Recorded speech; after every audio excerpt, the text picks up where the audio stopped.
Uzunlardan beri Naqshbandimiz Abdullah Abdurahim bilan yaxshi hamkorlashib kelyapmiz. Ham yaxshi do'stlardan biz.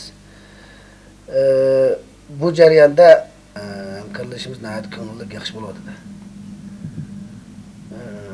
U yaxshi artistlar bo'lib qolmasdan, yaxshi stil egisi, ham insof egisi. Shunga bizning do'stligimiz texnik cho'nqirlab bag'isi. Men onun film işləyicisi buluş sifatim bilan onun bundan keyingi ishlarga zo'r utuq tilayman.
Vay çalalamla, bedesni basalamla ya dost.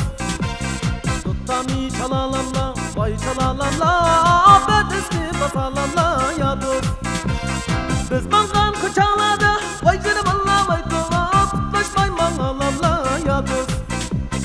Biz mangan kucağladı, vay canım Allah vay tova, tutlaşmay mangalamla ya dost.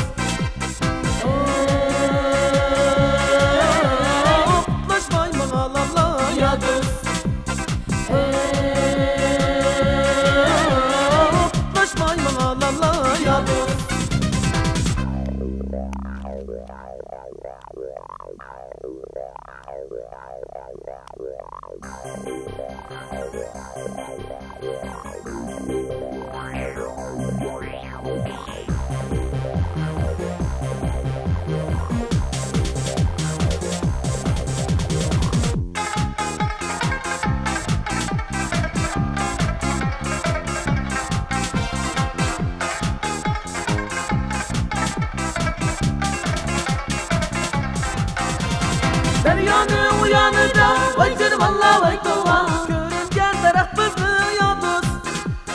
Deryanın uyanıda, vay canım Allah vay tova, görüngen taraf bizni ya dost. Senin köyünü geldiler, vay canım Allah vay tova, köyü dosturak bizni ya dost. Senin köyünü geldiler, vay canım Allah vay tova, köyü dosturak bizni ya dost.